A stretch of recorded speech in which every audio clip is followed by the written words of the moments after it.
I'm Mark Seifter. And I'm Linda Zayas Palmer. And this is Arcane Mark.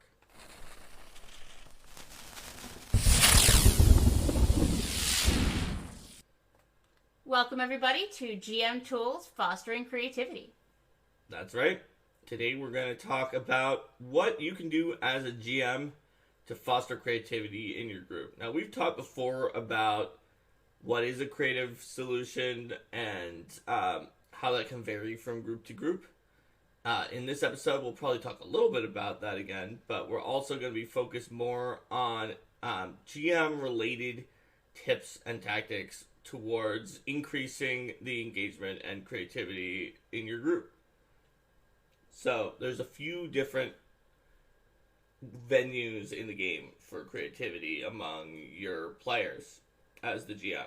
Mm-hmm. There's, of course, the narrative creativity of, for instance, players who make complicated and long backstories of their characters and delve deeply into that kind of lore. There is the creativity of character build options. There's creativity of tactics in combats. There's creative play that is sort of akin to the tactics, but outside of combat, of like creative solutions to things during exploration or downtime. Mm-hmm. All of those are things that we would sort of file under creativity, and then, as in our other episode, we talked about what is actually a creative solution and what is just a different solution that's the same one every time, and how it varies from group to group. So why don't we focus on those topics in order and use that? I think that's a good rough outline for this episode. Sure. So we would start then with the narrative creativity of character backstories and how to encourage that. And sort of the lore, either of your world, if that lore is available anywhere, which it might not be if it's a home game and you're following the typical advice of, like, don't prepare too much lore of your home game world. Prepare the amount you need to tell the story and let it sort of grow over time. But the amount you need to tell the story is very much dependent upon what the players are interested in exploring in a home game, and what type of characters they want to build can help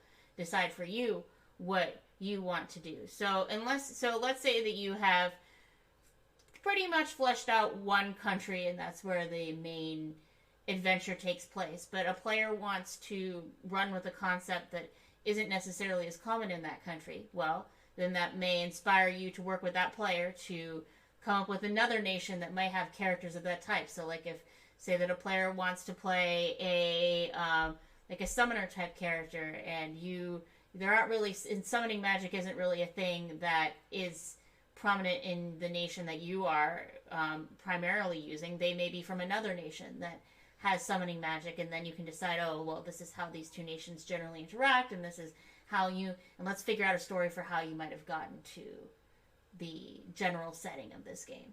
That's right. And in your fantasy and Pathfinder game, you have to figure out, like, how do these nations interact?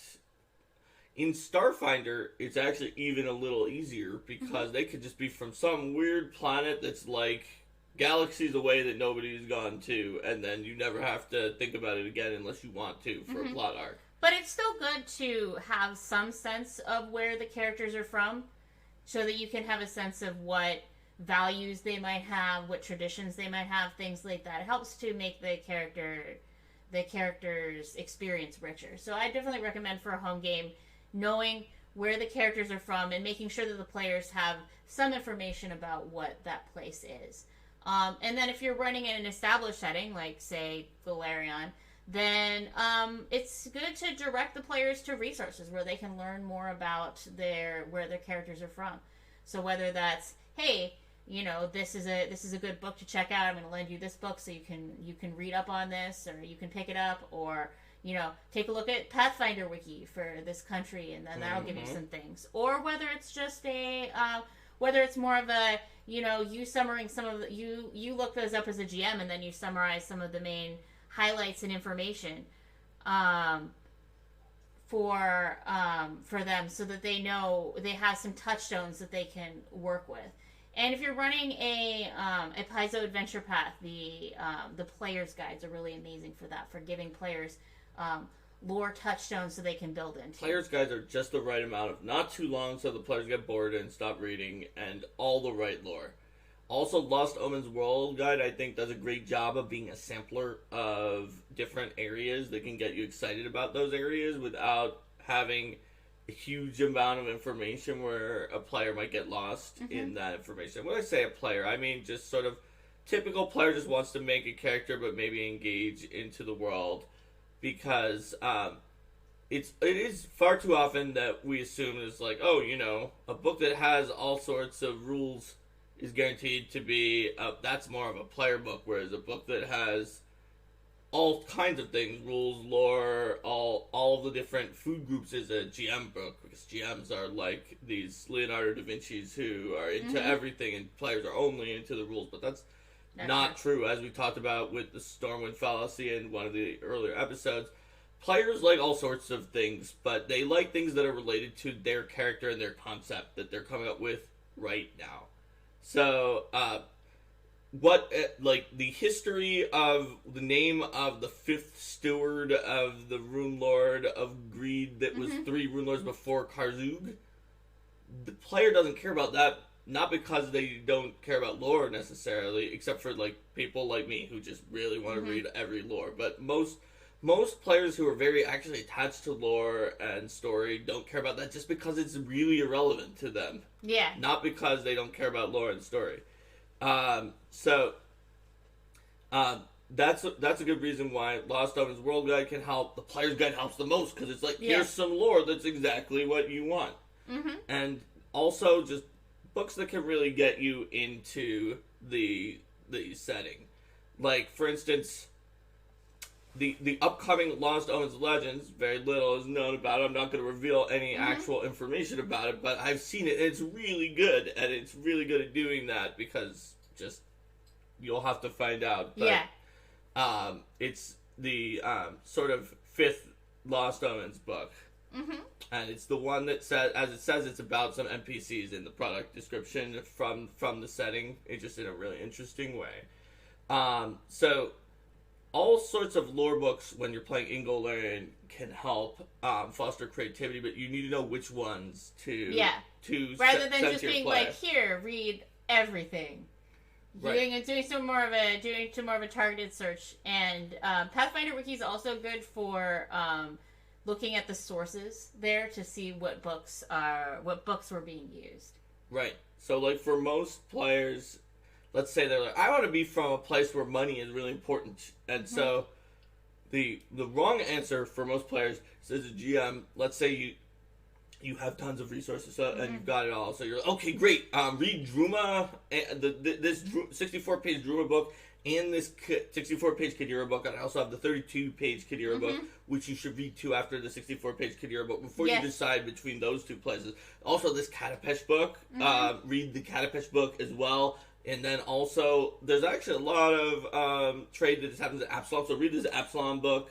And since the Pathfinder Society is in Absalom, read Pathfinder Society, Primal Field Guide, and Seekers of Secrets. And then, like, that is not what works best for most players. So but what you can do is... You can be like, okay, so do you want to approach it more from the angle of a place where money is paramount in society, and it's seen as the indicator of value and worth, and it's a philosophical and religious reverence? Do you want to be from a place where marketplaces, or do you want to be more from a place where marketplaces are a thriving and central part of the economy, and people and powerful traders can get titles like Trade Prince and Trade Princess that represent their esteem in society? Or do you want to be from a bustling metropolis that is really central to the setting, where trade is not necessarily like a big part of politics, but like it's pretty important? So yeah, like Linda just showed us what to do, which is better than just saying it, but pitch small blurbs. If that's not enough, you can also tell the player to check out Pathfinder Wiki, which I see Stump Monkey is talking about now, and just read the wiki article on each of those 3 things, because it's usually not too long, or have them check out the Lost Omens World Guide entry on those. Or Lost Omens World Guide does a really good job of giving the top level view, the highlights for each nation. Kitsune Warlock says you could run a Pathfinder Society game that takes place in that country to learn a little bit more about the culture while having an adventure. That definitely works too. Depending on your players and your group, each of the different things we just said could work better or worse. Mm-hmm. Like, for most players, the most efficient way is actually probably the one Linda said, where Linda creates a nice little blurb for each one. That took almost no time. Mm-hmm. But for some players, that's not enough to choose. And so any of the other ways that we mentioned and that you guys mentioned but this sort of list can at the very least help narrow down. Because if they're like, no, I don't really want it to be like philosophically about money being hugely important. I just want to be a merchant.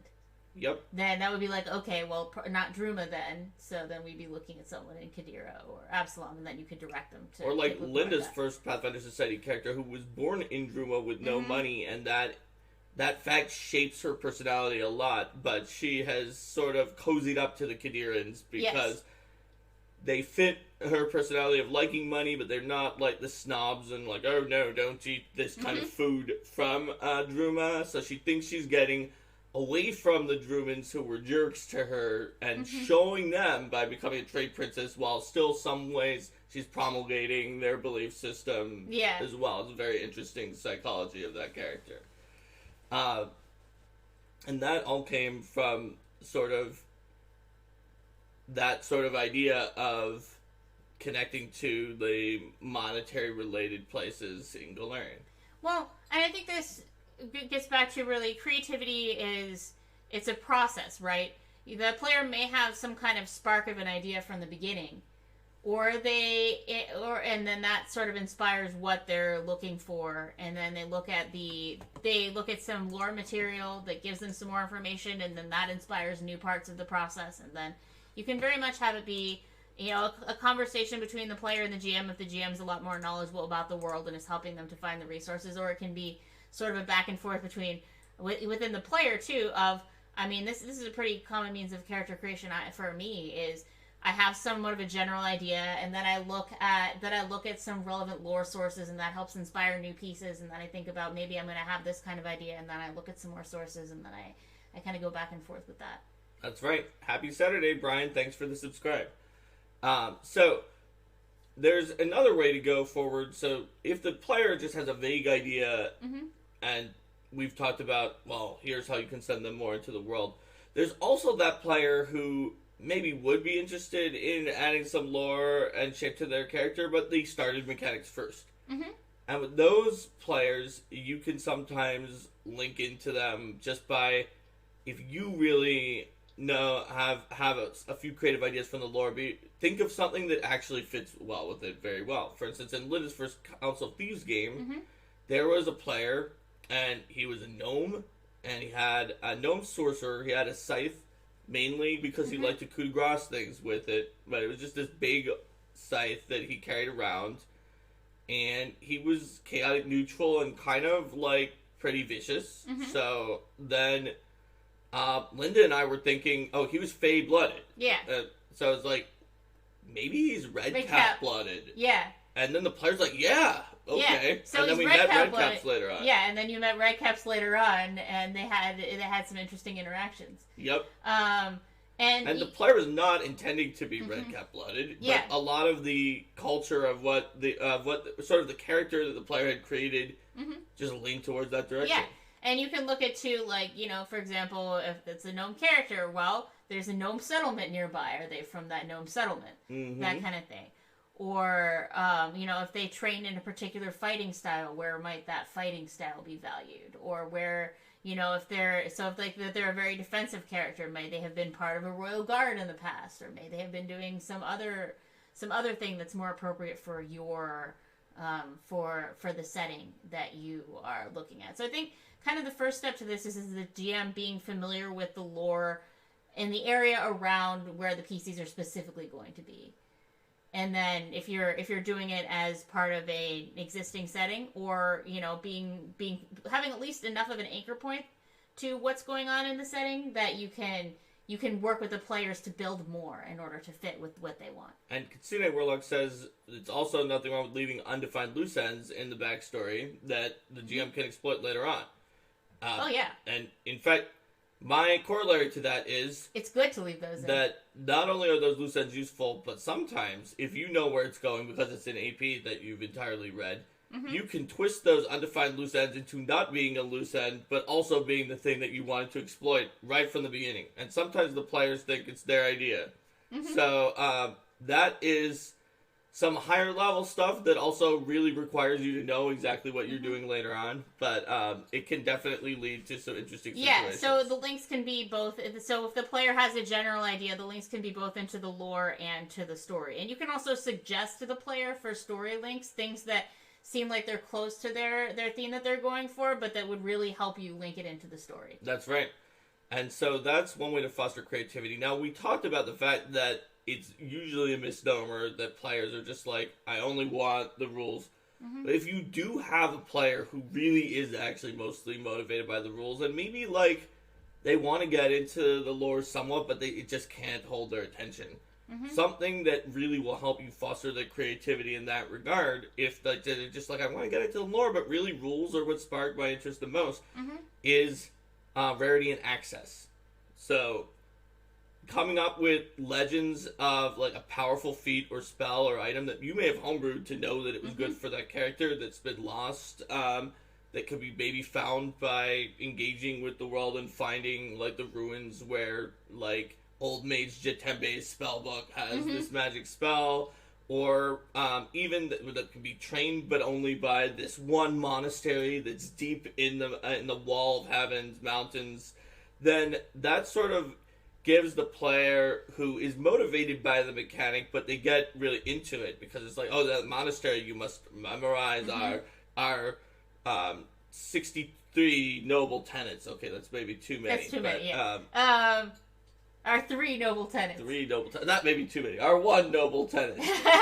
Well, and I think about for rarity and access to the organizations in Character Guide. Like, if you want to be part of one of those, if you want to take the mechanics to be about being part of one of those organizations, then that automatically adds to your story. Hey, I'm part of this organization, and that's the flavor that comes with it. It gives you NPCs that are connected to that, you. Yes, because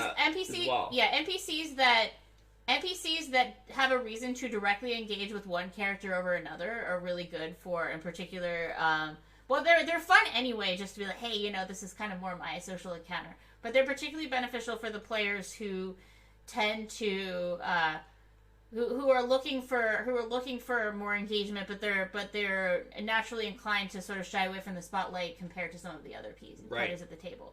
I've talked to before about I had a very shy player who I gave a magic book that talked only to him, that was intelligent, that had, like, the spirits of his ancestors from his family and the people who previously held the book. And they were all Wu-Gen like him, and they always tried to, like, convince him to do things that were, like, very intelligent and smart, but probably pretty amoral, because his family was kind of like that, and he was trying to, like, not be as sketchy and shady as his family, but he was like, no, this is a really good idea, though. So, having NPCs that can show up and that can engage with that player is a way to help foster their creativity in role-playing. David says he would be really worried about a book that had his dead family in it. Yeah. Well, the book was very much needed to protect that character's well-being because due to his family being sketchy, some other NPCs wiped out most of them. There wasn't really anyone else to give the book to, so the book wanted to keep him alive.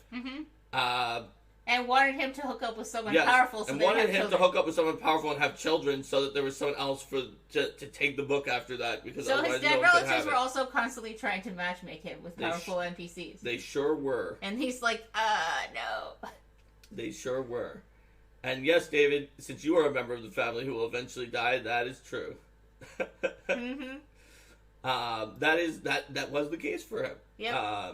So... yeah, no, there were a lot of interesting plot points about that magic book that the Wu-Gen had. Yeah. So that's I suppose getting a little bit more into sort of the narrative creativity and the interactions, but it's also the interactions that help shape who that character is. Yep. And so that's going into the lore, and the narrative, and it's mostly this thing that we were talking about. So I think we've covered backstory, done a good cover of not just backstory, but and creativity in terms of connection to the lore and connection to the world. Let's talk a little bit more about some of the rulesier aspects of creativity, such as creativity in character builds and character choices tactically in combat or out of combat in exploration. Just sort of like mechanical creativity. Yeah. So I'd say that, mechanical creativity, there's a lot of ways to do that, right? There's we've talked a lot about the sort of optimization-y ways to do that in some of our some of the optimization episodes that we've had recently in terms of like, someone who's setting a particular challenge for themselves that they want to have their character be really good at this particular thing, and then they're working toward that by looking at all the options that they have and creating a build that works for them. So that's that's one type of mechanical creativity. A more that may not be like the one that people would think of first, because I think what we more often see associated with mechanical creativity is when you have a build that's doing something new, that's doing something that's outside of sort of the expected model or the expected mold. So you're not building, you're not necessarily like looking online for an optimization guide and then taking exactly what that guide says. You are making a build that helps to tell the story of the character. Right.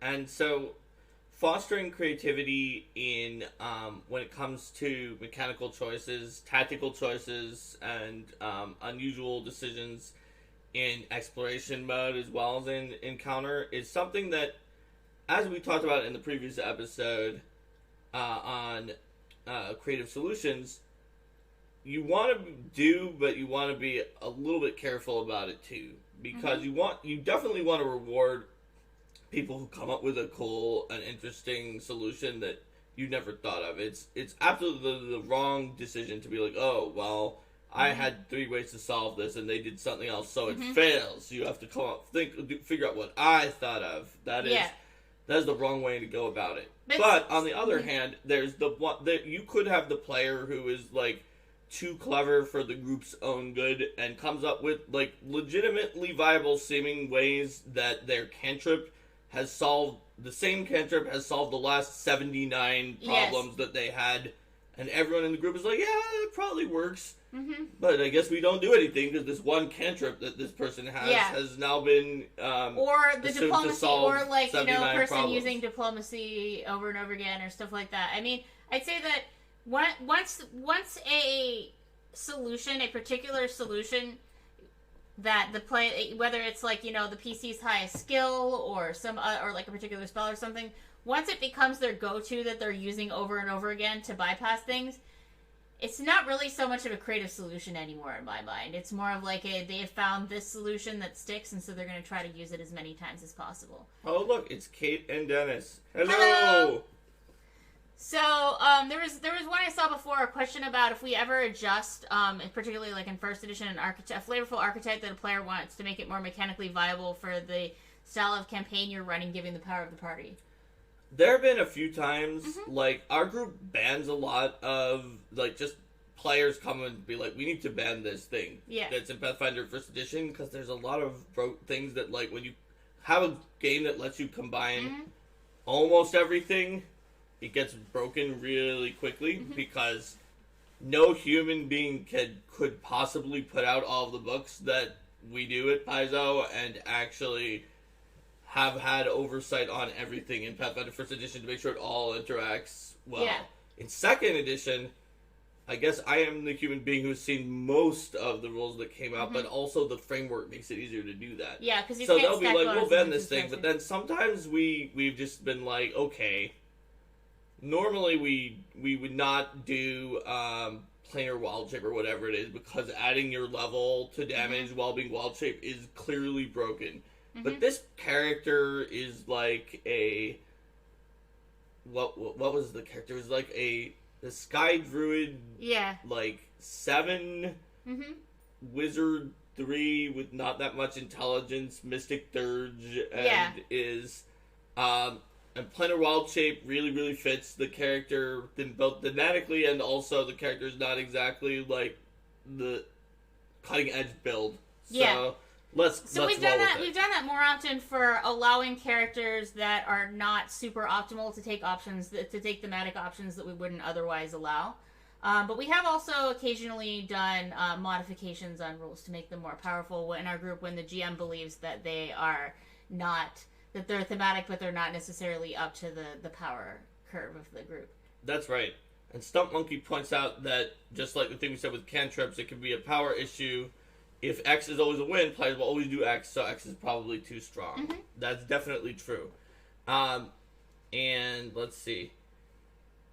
And Stump Monkey says in Home Games campaign mode, if players invest enough to want a fun, flavorful choice over power, Stump Monkey will also bring them up to the standard. I think that's generally a good call. To do a callback to a much earlier comment that Katrina put in, now that when we were talking about the person whose cantrip solves 67 problems in a row, Katrina has sort of the flip side of that in terms of problems in fostering creativity. We were talking about the person who, like, everyone's like, oh yeah, that seems like maybe it's sort of a corner case, but it seems to work by the rules, and we all agree that it does, and they win 67 times. Katrina's group was more of they're super creative in they come up with something really off the wall, but it absolutely is not even close to working by the rules, because they'll just think of a thing where it's, I don't know, she didn't give examples, so I'll give an example where they're like, okay, so I'm going to create a giraffe cannon to kill this boulet. Do you have a giraffe or a cannon? No. But what I do have is some iron and a summoning spell which summons animals. But giraffes aren't in there. But I'm going to summon a giraffe, and I will turn the iron into a cannon by hammering it and shoot the giraffe at them. So, like, it's far outside of what the rules would allow. Yeah. But they might say, but I'm trying to do a creative thing. Not just the normal situation. Yeah. So I think that in a lot of cases with that, what I would look at is if there is a natural way if there's a way for their solution to work, you can go with it and give them skill checks and things like that. There's a reasonable way for the solution to work. But in examples where it is just not really compatible with the way the game works, like the giraffe and cannon example. Joe has an example from his actual game. I'm casting a large person on an ogre, so he'll take damage as he outgrows his armor, even though the armor actually grows with you when you cast enlarge. Yeah. Came up in Joe's game at one point. Yeah, so then you'd have to say, like, well, the armor is like the things that you're wearing do grow with you when you're enlarged. But you can try to come up with a way that that sort of solution could help. So what would you do with the giraffe cannon? With the giraffe cannon, I would probably say that, like, there's more to a cannon than iron, and it's like, but are you interested in having a cannon for your party? And then I would work with them to, like, okay, you can't just create a cannon on the spot, but then maybe the PCs can have a quest to gather ingredients so that they can build a cannon. What if they say, okay, well, that's going to take too long, so I'll summon the giraffe in midair and then cast Gust of Wind to make a giraffe cannon? Okay, so the summoning spell doesn't create a giraffe, so then I probably look at the summoning spell and see what's the most giraffe-adjacent thing that it creates. So, like, let's say that it creates a horse, right? And then they're going to try to summon a horse, and they're going to try to cast Gust of Wind. Well, the summoning spell is going to cause the summoning spell, like, you need to kind of summon them on a place where they can be, I believe, in summoning magic, right? Or is that not a thing? I think that at least was in Pathfinder First Edition, because I think Owen mentioned that his group play tested 3.0 and kept summoning things on top of things so they would fall onto it, so they added must be on a stable platform into 3.0. Yeah. A surface that can support them. Yes. Yeah. So I think probably what I would go with is I like this idea here with the charging rhino idea, where they summon something and then they can try to, like, what I would probably do is they summon the creature, and then the creature is making an attack, right? Making it standard attack. But then if somebody is like casting Gust of Wind behind it, I would let that boost that attack. They say, what? Okay, but what if I create a magical wall and summon it onto that wall, but then have someone ready in action to dismiss the wall, while another person ready in action to cast Quicken Gust of Wind right when I summoned it, and then we blow the giraffe into them with a cannon. That's fine by me. They've spent a huge number of actions, they spent a huge number of actions on this. So I would consider essentially, but I would massively buff the horse/giraffe/rhino's attack, based on the fact that they've invested this many spells and actions into it. It does seem like it would be a balanced thing for that attack to be really powerful. All right, well there you go. Then. And I would consider, like, if they're a high enough level to be casted to be like creating magical walls, then they're gonna be like that's at least 5th level. So. I mean, I might think about how much damage would a spell of that level do, all these spells that they're spending and expending on this giraffe. So I definitely want to buff the giraffe's accuracy to make it more likely to be satisfying that they've done all these things. And then, yeah, I would give the giraffe some bonus damage, and I might have each player who casts a spell, like, this as much as from the fact that it was in the wall, and it was high up, this as much from the Gust of Wind. Here you go. Here's your damage dice based on your contribution. There you go. So that's what I would do with this giraffe cannon example. All right, and it looks like both Hida Owen and Kitsune Warlock were talking about sort of benchmarking and following along and doing check-ins over the course of playing the campaign to see if there's anything that's falling behind or running ahead. And in the case of the enlarged person, so it outgrows their armor, if they have reduced person, it might be like, well, you can shrink them down so they make them less powerful. Or enlarged, like, it increases and decreases the size of things that are on them at the time. But, like, if you were to, say, disarm the ogre and then shrink the ogre, and then the ogre has to back up its weapon, and then the weapon is too large for it and it's really ungainly, that could mess it up. It looks like, considering Warlock says, I would give the giraffe bonus damage is the sentence of the day.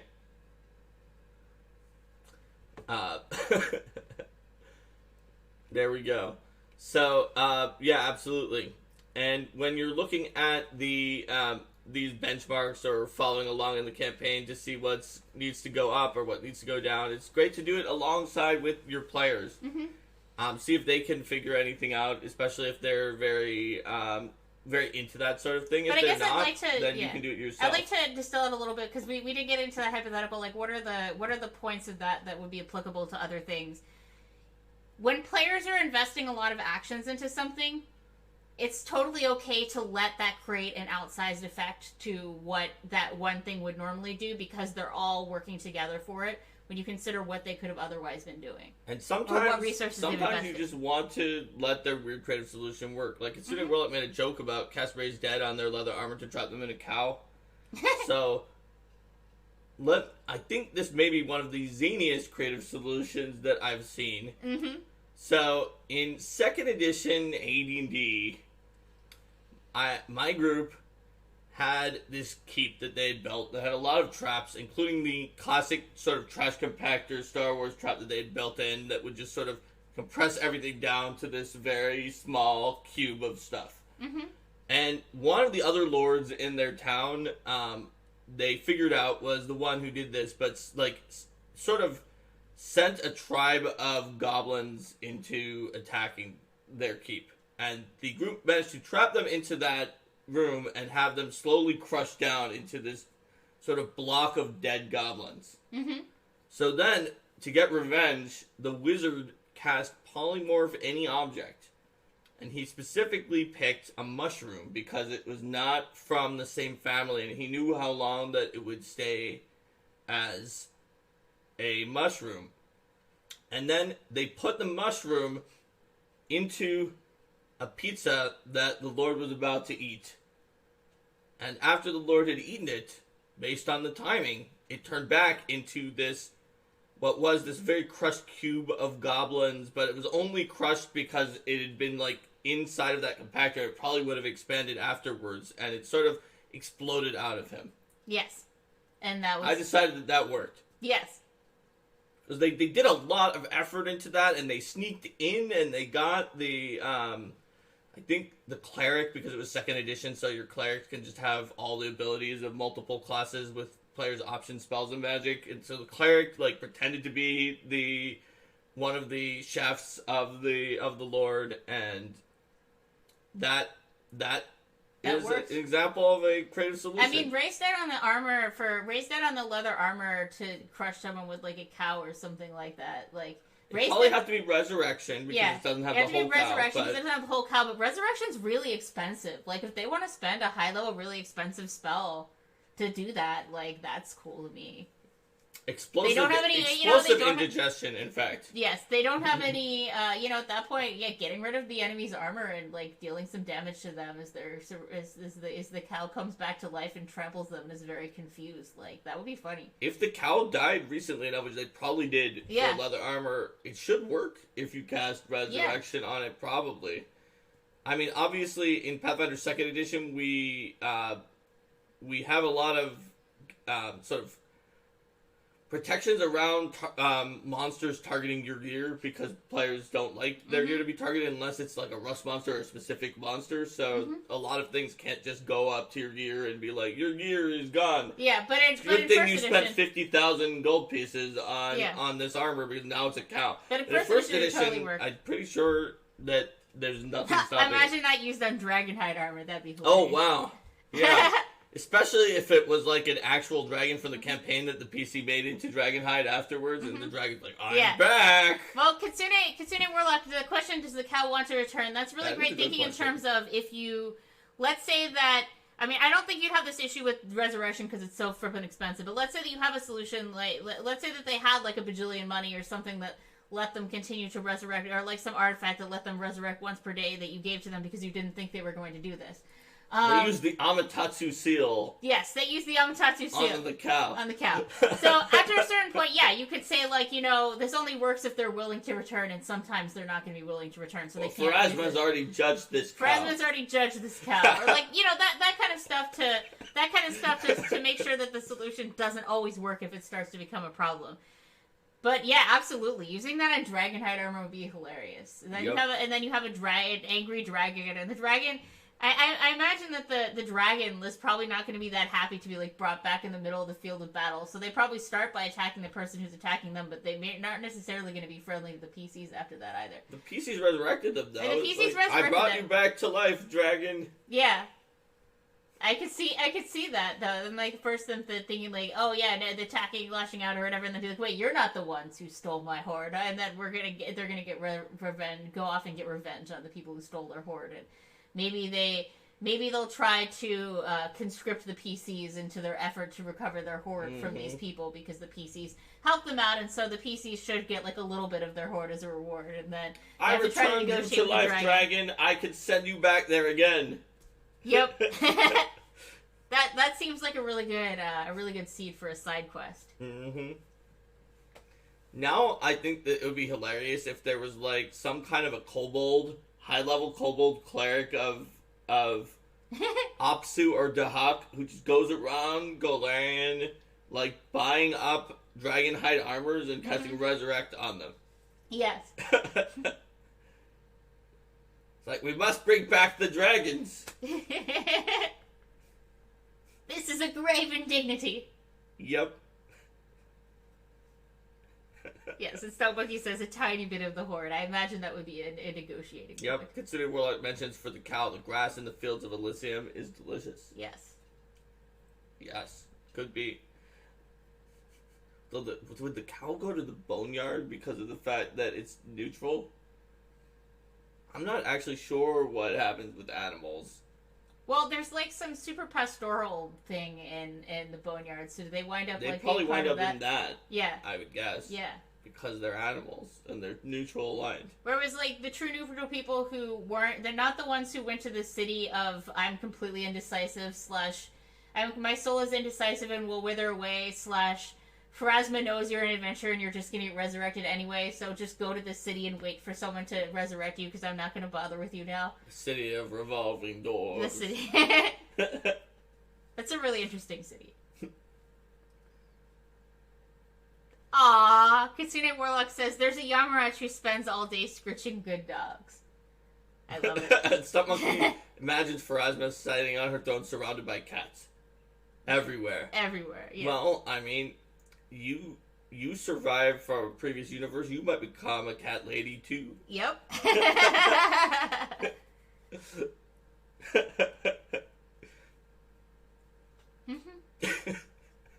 So, back to creative solutions, which this sort of was, because we were talking about the cow armor. Yes. When it comes to creative solutions and fostering them, we talked about took a little digression on sort of dealing with certain kinds of creative solutions in a way that still fosters the creativity of the players without sort of just ignoring any of the framework of what you're doing. But let's talk about players who instinctively are not very creative with what they do. So for second edition, be like, alright, my fighter, the ogre moved up and hit me. Okay, I'm gonna strike, and I'm gonna strike, and I'm gonna strike. Don't you have a press? Yeah, strike, strike, strike. Maybe you should move away with the third one so the ogre doesn't get to hit you. Nah, strike, strike, strike. That's what I do every round. In fact, I pre-rolled the red one, the blue one, and the yellow one. Okay, well, you crit with the first one. The second one, ooh, low roll, you miss. The third one, you miss even with the good roll because it's that third attack again. All right, I'll do that next round, too. So what would you do if... Well, I mean, I guess there's a few different things here. Like, if I would say that if they have... Well, one thing that I would do is other players are going to be. I'm assuming other players are using more dynamic things and stuff like that. I would describe the effects of the other people using their more dynamic tactics in exciting language to make it sound cooler. So like if somebody's using and then they're using their press or things like that, so that then it's like, oh yeah, they're doing when people are doing different things, that helps to shape the story in a more interesting way than just smack, smack, smack. I would, What if they don't care about those flourishes you're describing? And also, I was thinking maybe the group overall didn't, but let's say you do have that group where it's like an ooze comes up, and the ranger is like, okay, I'm going to use my twin hunted attack on this ooze, and then I'm going to move away twice. Yeah. And the mage is like, yeah, I shoot it with Ray of Frost and move back. And the cleric says, yep, crossbow, move back, reload. And Leroy is, Leroy! Attack, attack, attack. I mean, I would inform the player that was a dangerous strategy, as I usually do if I see a player doing tactics that I think are going to totally screw up their character. What if they were like, but no, it's not, full attacking is the best? I would... Okay. I love how your examples are so extreme. I don't even think that's that extreme. I've been watching online in the message boards, and there are people who are in the Pathfinder first mindset of full attacking still, and this is actually a serious thing that comes up a lot. So I think I would say, your last attack is really not that likely to hit, but if you back up, then they're going to have to waste some time moving up to you. So you'll be a lot more durable and able to make more attacks in the long run. Yeah, but this is an ooze. I'm hitting with the third attack. Oh, this right, is the one time. Okay. So I mean, this actually could be a case of them being excited that their third attack finally hits. And then, that makes it a little hard to differentiate. But let's just assume that they always do that. I'm hitting with the third attack, and then, the ooze eats them. Yes. So, this game is too hard. Every time I do anything, the ooze eats me. Well, I think I would talk to them about, hey, there's when you continue to attack, it's I would say that defensive moves are valuable too, because they help your character stay up longer so that you as a team can work together for longer. I've been playing RPGs for 20 years, and all offense is the only thing that you need to win. It's well documented, and this game is too hard. It's unbalanced. Because I'm attacking the ooze, and I'm hitting with all three attacks, and then the ooze ate me. Well, I'd say, take a look at what happened with the other characters who made their attacks and then they backed off. They were able to keep going for a longer time. Warrior Long Knife. This would be for Pathfinder Second Edition. I'm assuming that you're looking to continue working with this player, because Nova says at some point I stopped playing with them. Like, I mean, if it at some point, yes. Like, if this player was just like, my way of playing is the only way of playing, and if you don't think that my way of playing is the best way of playing, or if you do anything, let's assume that they don't bully any of the other players who are backing off, but that they just want to attack 3 times. Mm-hmm. And anytime that doesn't work, like with this ooze, that if they just did what the other players were doing, the ooze would just never get to attack because it's very slow. Yeah. It would just shamble up to the PCs, they'd slowly kill it. But let's say that they just, their one thing is, they only want to attack 3 times, and they claim that the game is badly designed if that causes them to go down. Well, because they've used to play games where if they just attack enough, the monster dies before it can do it. Well, I think what I would say is, this game is a little different from some of the games you've played before. Tactical movement is important, and attacking 3 times is not always the best thing to do in this game. Because at that point they're saying, like, my past experience says this is what I should be doing, and so then I would explain, like, I'm not going to invalidate their past experience, but I'm going to tell them, like, when you're playing this game, this is the case. That movement and defensive abilities are important. All right, that makes sense. Pointing out the differences can help. You wouldn't just, it says Stump Monkey, you wouldn't just hit punch all the time in a platform game. Surprisingly, just hitting punch can win in Mortal Kombat sometimes. Because says 20-year-old gaming veterans need historical examples for everything. Bring up the step horse argument. I mean, yeah, that's totally legit if you have, like, historical examples to bring up. Hold on, there was another comment down at the bottom. Yeah. Joel says, has your past experience ever gotten you beyond level 5? Be like, then maybe they'd be like, yes. I've been playing Pathfinder 1st Edition since it came out, and 30.5 before that, and my Barbarian just attacks. It does a full attack for 972,000 damage. And then they win. And I win. I wouldn't ask a question like, I might think a question like that, but I wouldn't ask a question like that because that could be a bit more seen as being like a bit more confrontational, or like that you're accusing them of not being good at the game. Whereas like pointing out the differences or coming up with historical examples and stuff like that. But I mean, like if everything you can think of doesn't get the player to stop doing this. Stump Monkey says, if I ever meet one of Mark's example people, I will run screaming. Yes. I mean, I would get pretty ticked off with this player if all the examples I gave, they refused to do this and they just accused me of being a bad GM.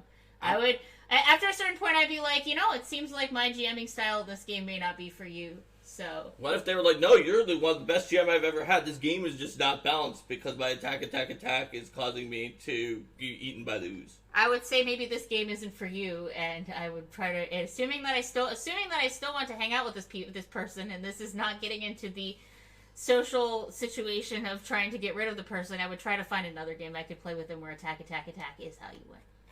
That makes sense. Also, Stump Monkey, if you're going to run screaming from those examples, I would stay away from internet discussions. I think that those people who have that thought are not a parody, that they seriously have played the game for a long time, where just going all offense, Alpha Strike, is the best move. Yeah, and Stump Monkey also suggests a different class. If they just want to attack, range might be a better choice. That's a good point, too.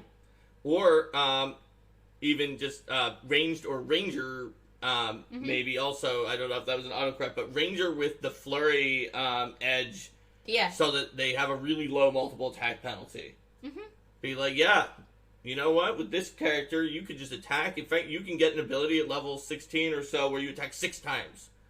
They'd be like, oh man, attacking 6 times, and then they might take that. And it works because the ranger has such a low multiple attack penalty. Like I said, sometimes it's hard to resist. If the player had exacting strike, for instance, they're way more tempted to stay in for that last game. Or Linda has certain strike. With her dwarf fighter, she does stay in and attacks with almost all of her actions, including the last one. But she's also got a stance that gets her shield up. I also have a stance that gets my shield up, and I'm also generally in the highest AC in the party by a few, so I'm generally trying to draw aggro, and knowing that I can use my reactions to defend myself, and also twice, and also to defend my allies next to me because I have the shield warden build. So like that's so Linda's tempting them to attack her, so or I'm doing standing in the way so that certain enemies can't get to the rest of the party without getting through Linda if she's in a doorway. But then like but that doesn't mean that I'm always doing the same thing all the time. I'm still conscious of the tactics of the battle. So like I might be depending upon the difficulty of the enemies, I may be fighting with I may be fighting with this sort of shield style, or I might be just counting on my higher AC overall and fighting with a two-handed style with my weapon instead.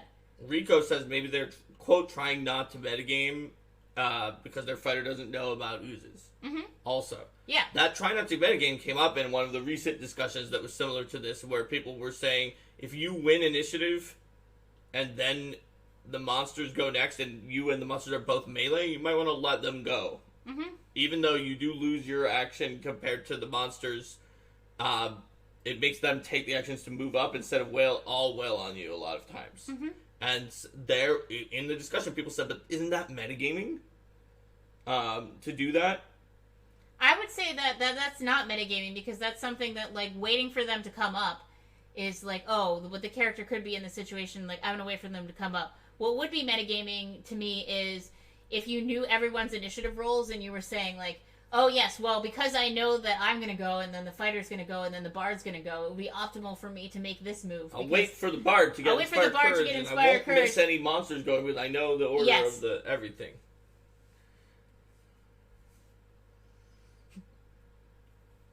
Considering Warlock says there's nothing wrong with a fighter standing there like a Bamf. Oh, you're approaching me? Yeah, exactly. So I'd say that, like, if after you. Yes, exactly. You can even do it, like, in one of those shows where the character's just like, you take the first strike on me. You need it. Mm-hmm. Exactly. And still seem like a badass for delaying. Like, I'm going to let you take the first blow. But I will take the last one. Yes, exactly. There's a lot of ways you can do it without metagaming. Stump Monkey says waiting to lure the enemy in is a tried and true military tactic if they want to be a veteran type. It absolutely is. Mm-hmm. Joe Junger says Bamf means something totally different to me. Yeah, I didn't get the use of Bamf in that sentence, but I'm also not like a Bamf expert. Mm-hmm. It's a badass. Okay. Yeah, I know what it stands for. Yeah. But I think it works. Yeah, I think it does. Yeah. Yep. Mm-hmm. All right. Plushy Nightcrawler. Plushy Nightcrawler. Yeah. So, says Joe about what that means. So, yeah. So I'd say that, Arcane failure. Arcane failure, yes. Dennis thinks of fighters as well-trained combatants who use smart tactics. And standing there defiantly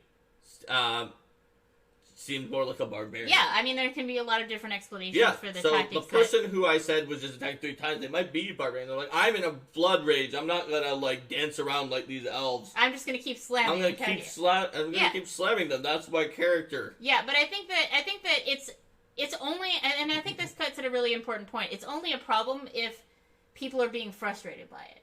Like, if the player likes doing the same tactics over and over again and is happy with it and that's how they roll, like, you don't have to make them stop doing that. That's true, too.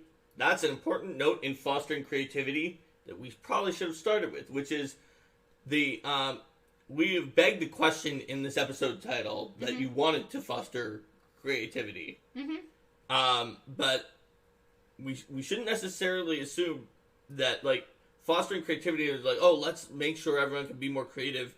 That sort of assumes that creativity is the end goal and that everyone wants to be more creative. If someone doesn't want to be more creative and they're perfectly fine not being more creative and they have more fun not being creative, you can let them not be creative. It's sort of like with social encounters, how you'll have some players who really like to ham things up and some players who just want to give a few basic details because they don't feel comfortable getting into all that. It makes them feel pressure to do something different, and they'd rather just, like, focus on having fun with the game, and that's not how they engage. So I'd say, yeah, like, making sure you're not pressuring people. Yeah, you don't need to you don't need to do a whole Eliza Doolittle situation for a player who is perfectly fine with the way that they're already playing. And Rico asks, what about situations where one player suggests a creative solution, say breaking into a dungeon by going through a wall made of clay, but the rest of the group dismisses it even though it's totally feasible?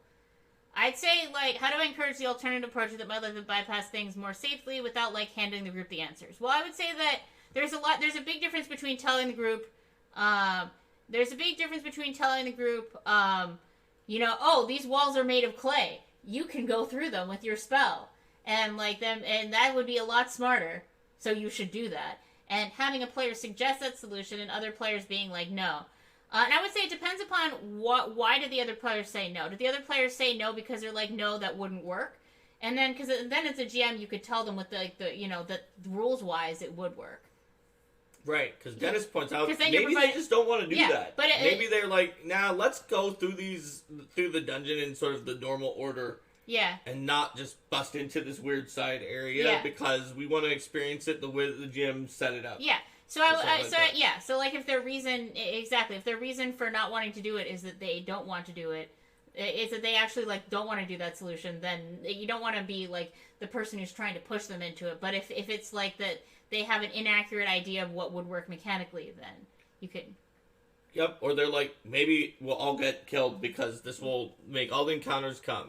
Yes. Like Considering Warlock said. So then if you hear both of those types of things coming up, you could be like, well, it would mechanically work to be able to do that, but I also hear that people have some concerns about whether that would draw encounters, so you can have them talk it out. Yep.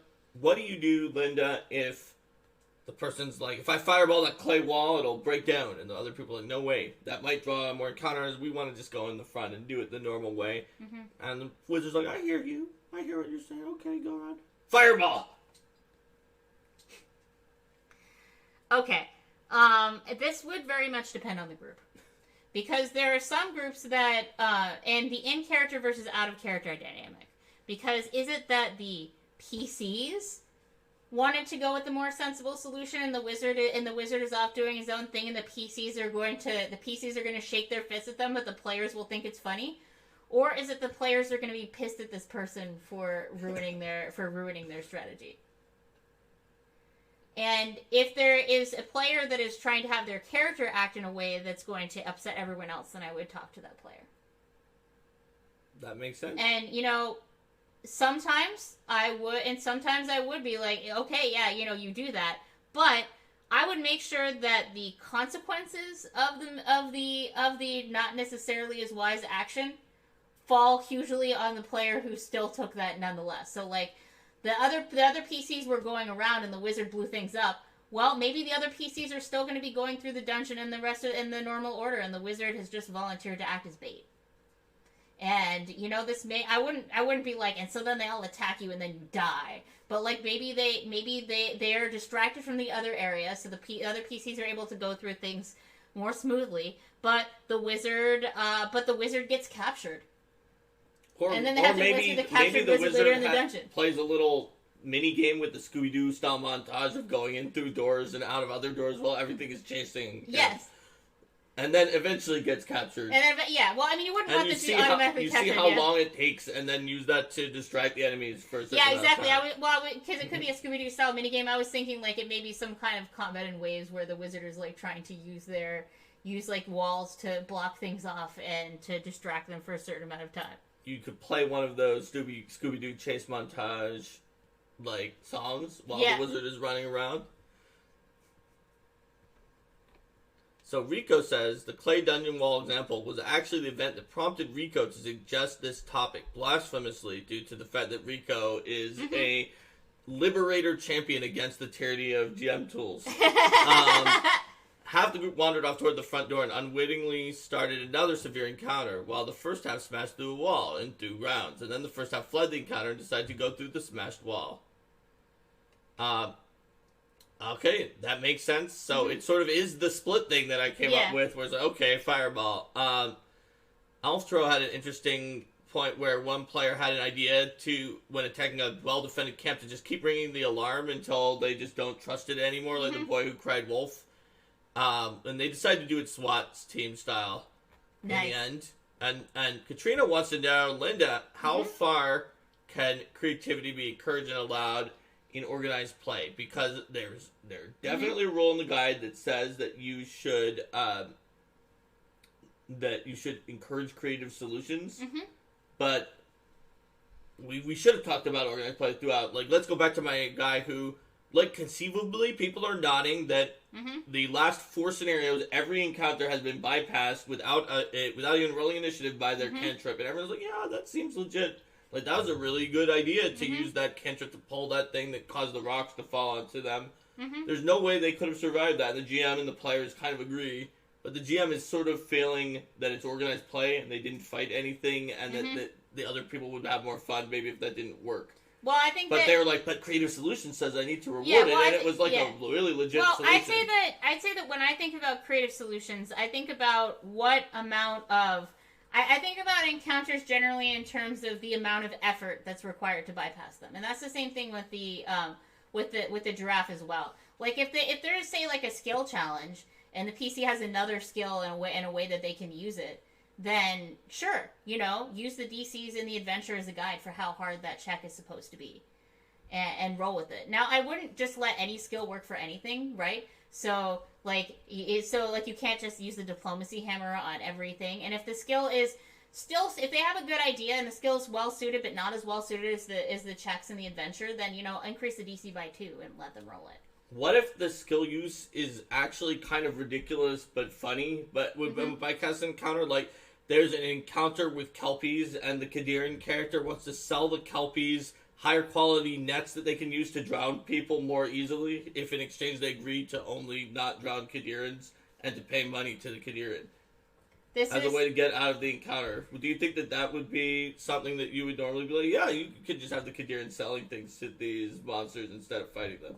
I like how this sounds like one of your preposterous examples that you just came up with nowhere with, but this is actually an example this is actually something one of my characters actually did in a PFS scenario. The character we talked about earlier, yes. Linda did this in the PFS scenario with the fairy dragon, Perlavash, or whatever. Not Perlavash, the other one, Riddy Whipple. Riddy Whipple, yeah. I would say that look at the context of the encounter, see if that would naturally work. And think about the balance of the scenario as a whole, because like if the PCs are bypassing one, I mean, it's certainly like you can have a scenario where the PCs bypass every single combat encounter with skills, but look at what the tactics and the behavior of those NPCs are. We try to, in a lot of scenarios, make some encounters that can actually be bypassed with skills or talking or other things like that, and that other encounters that are just like it fights you, period. What if the morale was like I'm playing PFS 1 or something, and the morale is this guard doesn't really care about what he's doing and just wants to get home to his family. He fights to the death. Well, we really try not to have that because that's contradictory. But I would say that if you find something that seems contradictory in the scenario... You've certainly seen it before. Yes, if you find something that's contradictory, that seems to be contradictory in this scenario, erring on the side of whichever one is going to be more fun for your players. Yeah, so... Is it Party Planner lore? If you can't bypass everything encounter with Party Planner lore, you aren't trying, /sarcasm. And then Joe Junker says, isn't Party Planner lore just named Bard? Maybe. Yeah. I don't know. Party planners can be just a very powerful position. Yes. I would say that, yeah, you can certainly have creative solutions in terms of using different skills and things, but generally look for a solution that takes about as much effort to bypass the encounter as the encounter itself would take. So you wouldn't want, say, one skill check to bypass an entire thing where everybody gets to roll skill checks and they're all working together. But a player may be able to come up with a creative solution for their skill check contribution to a system where everybody's rolling skill checks together. What if there is a subsystem where everyone rolls skill checks together, and the end result of all of the skill checks that they roll is that they figure out that the place that's being talked about is the small town and toddler of Breezy Creek. But one of the players actually is from Breezy Creek because they love Calbio of Breezy Creek. Yes. And should have recognized it immediately upon the very beginning before you rolled any of the skill checks, because otherwise it doesn't make any sense. Well, we don't put in multi-skill checks for recognition of facts. Well, what if it was like, it was a big library research thing where the end result was Breezy Creek because it was just it's an obscure reference that only people from Breezy Creek would know was about Breezy Creek, which is like the tiniest hamlet that nobody's ever been to, where like a saying that they all say, but that you would have to go through 10 books about Taldor and be like, oh, it must be from this region based on the way that the slang is. Okay, but based on this region, it's got these 10, and then you roll a bunch of checks, and eventually, after days in the library, you figure out it's Breezy Creek, but someone's from Breezy Creek. I've literally never had that happen to me. Well, there is an adventure where that actually happens, which is one of the few we have not played. It would have happened to my character if we played Race for the Runecarved Keep Part 2. Yeah. Where there is a knowledge history or die, where you need to know that Haruka, Zin Haruka is the city of Sloth, and that is where my character is So what from. I would say is, I would probably slightly recast the information and say that it's somewhat more obscure, the information that was provided, so it wasn't obvious. It could have applied to many different small towns. And then I would give that player a massive circumstance bonus on their checks. That makes sense. What if it was just the Zin Haruka, and it's like, what is the name of the city of Sloth? Answer or die. I mean, that character should just know it. Like, they should. That's why I gave lots of knowledge to that character, because I didn't want the GM to be in that situation. Yeah, sometimes it's okay just to be like, that PC makes that recall knowledge check, because that's literally part of their backstory, that they definitely know that. Like, yeah, Kitsune Warlock says, Paladins shouldn't need ranks in knowledge religion to know their deity's anathema. Yep. I actually specifically called us out in some scenarios with gods where it's like, if you worship this god, you just know this. You just know it. But the fact that that's not called in every scenario doesn't mean that GMs can't be like, a cleric / paladin of a deity knows the tenets of that deity. Yeah, my character is more likely to accidentally forget the name of Absalom for a second than to forget the name of Zin Haruka. Yeah. And if it comes to, like, going through... I mean, we gave an example in one of our episodes of the time that a group Scribebuff teleported into the back of a dungeon and then did the entire thing in reverse order, turning a scenario from something that was supposed to start with a social encounter and then go through a variety of encounters and then get to a boss, to an encounter that started with the boss, continued as an escort mission through encounters, some of which were changed by the fact that there were NPCs that they were trying to protect, and ended with a very easy social encounter because they'd already succeeded at the mission. And I think that that's completely fair. So Kitsune Warlock says it stops feeling like a creative solution the second or third time the party tries it, which can lead to the old standby, it works just this once. Yes. The problem is that in most games, that really, really works. In Pathfinder, this can sometimes take off certain styles of player who would rather it work never or work every time. They want why did it work rules, this once? And then it never worked again. That doesn't... My story of the world makes no sense anymore. Yeah. So be careful about which groups you use it with. It's a very, very good narrative solution that some styles of players get more frustrated by than just saying never. Well, you may be able to justify it as like, okay... So like, let's say that it's the thing where they're blasting through a wall with something weird. It's like, okay, this wall was particularly fragile, so it'll work this time, but it's not necessarily going to work for walls. What about the giraffe cannon? Let's assume that everyone was really happy with what you did, and they decided they were going to do that every fight. I mean, I would just make the giraffe cannon balanced so that if they wanted to spend those spells over and over again to giraffe cannon, like, I don't care. What if you tried to do that, but you're not Linda Zeiss Palmer, the GM who is going to make it balanced, but you're just some GM who's watching this and you accidentally made it too good? I would say that the first time they got lucky and they summoned a particularly large giraffe that did more damage, and the giraffes that they summon in the future are smaller, and then I would rebalance it like that. All right, there you go. So I guess what I'm getting at with the super cracked wall or particularly large giraffe is when you change things, like, you can come with a narrative justification why they're different. Sometimes that little amount of narrative justification can completely change the opinion of those style of players. For example, in Pathfinder Society Adventures, the scaling always raises the DC of certain checks so that it's more appropriate for the higher level group. And there's some players who get really angry if you don't include, like, a few words that are like, he's in a really bad mood today, so the diplomacy DC is or 21 the instead runes of are 18. the runes are slightly more smudged, so it's Yes. harder to read them, And or that kind of thing. You can't really include that for everything in an Yes. adventure. It's just going to get Bloated. really bloated Yeah. with that, but sometimes just having that at least as a GM, even if the adventure doesn't have it written in there for the player who's like, why is this so hard? It will help them sort of get into the narrative. Rico says, is there a the god game. of creative solutions who randomly intercedes to make the first giraffe cannon a little more effective than all the other ones?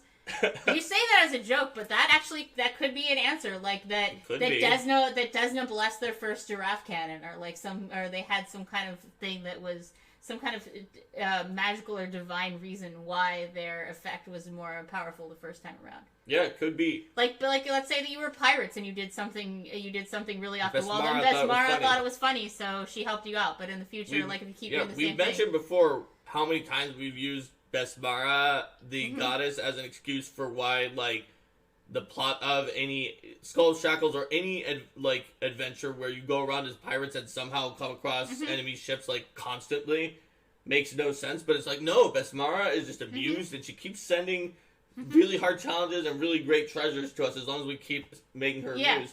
Because Linda is Besmara because she's the GM. And then that she's last being amused. So then, like, otherwise they would have had to be like, no, then we got to do this in a bigger time scale. So I'm like, no, we can just do this, and it's going to be part of what's funny is that you're finding like an absurd number of powerful ships that just happen to come across you, and you rarely come across weak ships that aren't worth your attention. That's right.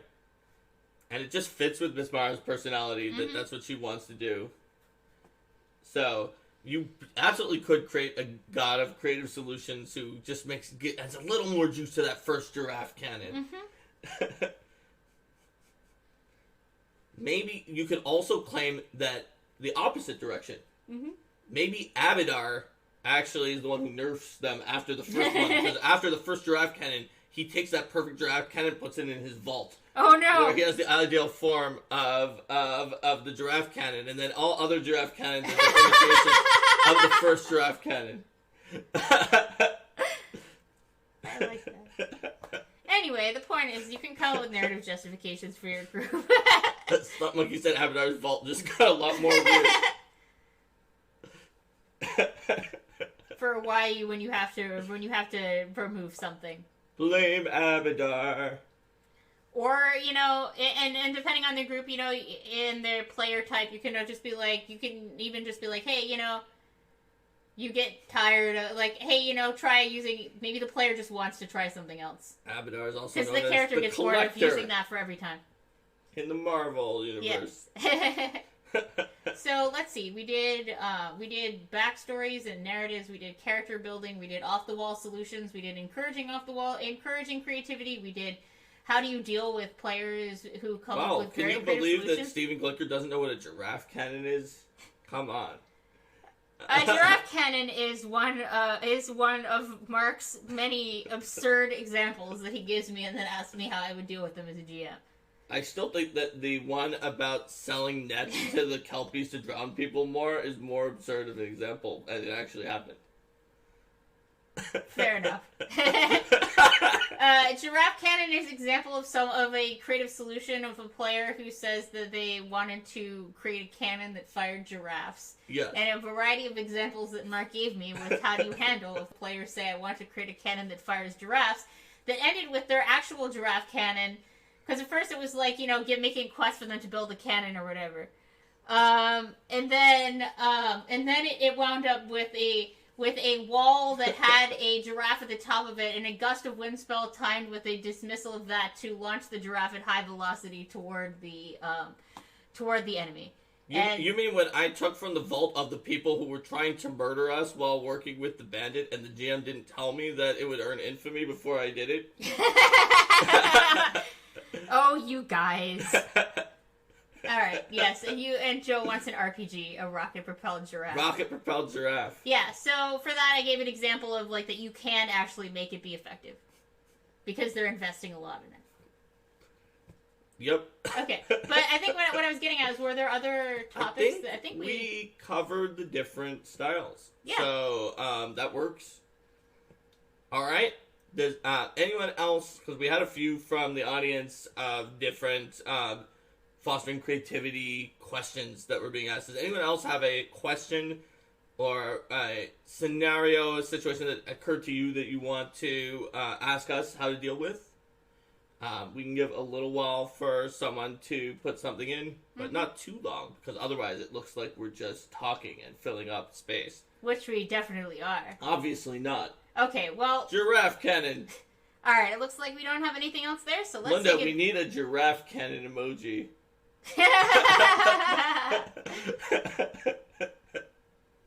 I can do that. Okay. When I have time. When you have time. Which is amusing. Alright, but hold on. Let's vote. And this vote is not binding. Would you rather have more episodes up on YouTube from the episodes that are not up on YouTube, or a giraffe cannon emoji? Let's see what people say. But while they do, we can say goodbye to YouTube. Bye, YouTube! Bye, YouTube! See you next time.